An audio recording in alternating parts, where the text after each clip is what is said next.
Mike pressa la détente. Le coup de feu partit.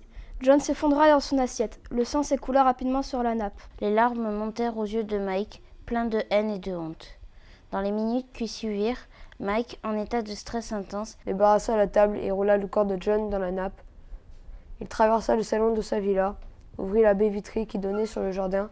Et à quelques mètres de là, l'océan, le cadavre était lourd dans ses bras. Et Tituba, en contournant la piscine, se dirigea vers le ponton qui menait à son yacht.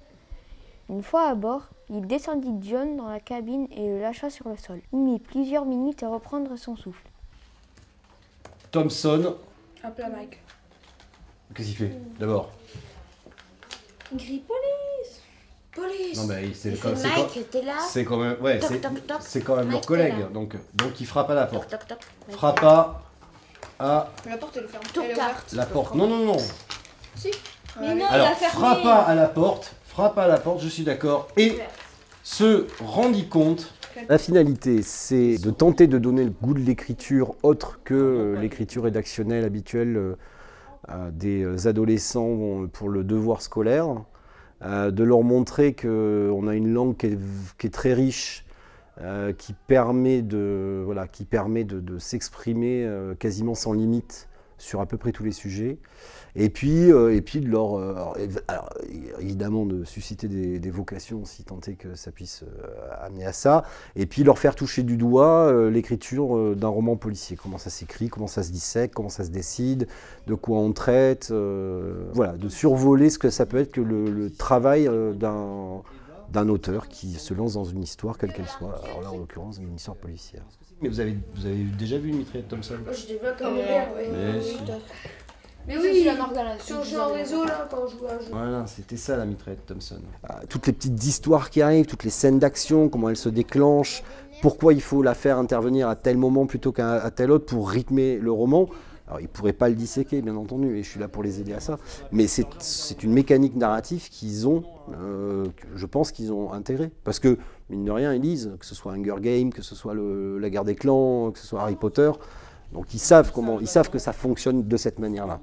J'apprends plusieurs mots d'orthographe parce que je suis pas français, donc ça me sert à plus apprendre des mots français. Je lis beaucoup de romans de fiction, de romans policiers et aussi des romans d'aventure.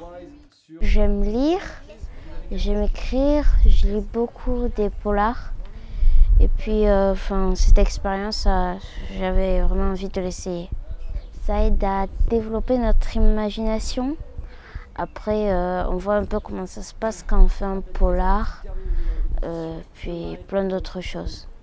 Puis je me sens un peu comme les détectives à résoudre l'enquête. Donc voilà, ça me plaît. Alors, réaction de Patrick Wise. Énervé, embarrassé. Ah voilà, plus qu'embarrassé quand même. Je les pousse à aller chercher un petit peu au-delà du vocabulaire qu'ils utilisent. Bon, on n'est pas du tout dans un cadre scolaire, donc le vocabulaire qu'ils utilisent entre eux, en sachant qu'il est d'un champ relativement réduit, alors qu'ils ont une connaissance lexicale qui est beaucoup plus vaste, ne serait-ce que parce qu'ils apprennent à l'école et par les livres qu'ils lisent, qui est beaucoup plus vaste que ce dont ils se servent chaque fois, quoi. Donc le truc, c'est d'aller leur faire... de les pousser quand il y a une répétition à ce qu'il n'y ait pas de répétition, donc à chercher du synonyme, de mettre du sens dans une phrase, du sens implicite dans une phrase, dans une réplique. Donc voilà, voilà, je les pousse un peu à faire cet exercice qui est l'exercice de l'écriture et qui demande à s'appliquer, à trouver les bons mots, les bonnes expressions, et puis à se rappeler aussi les expressions qu'ils n'utilisent pas si souvent mais qu'ils entendent. Conjuguez-moi les verbes s'il vous plaît dans le temps dans lequel on écrit. Non, voilà. Il poussa, on a déjà dit la porte, donc pour pas faire de répétition. Il poussa la porte d'entrée. Non, on a déjà dit la porte d'entrée. Il poussa, comment on pourrait appeler? Comment on peut dire pour une porte? Pas door. Il poussa dehors. Il poussa dehors. Ça se passe aux États-Unis. Il poussa le bâton. Bâton. Le bâton. Ouais. Comme ça vous aurez appris un mot aujourd'hui, vous serez moins couillon en rentrant chez vous. C'est pas ça que j'ai. Et en m'endormant surtout. Il poussa le bâton et entra, Wise, sur ses pas ou sur ses talons. Oui. Vous connaissez cette expression? Oui, sur ses talons. Wise sur ses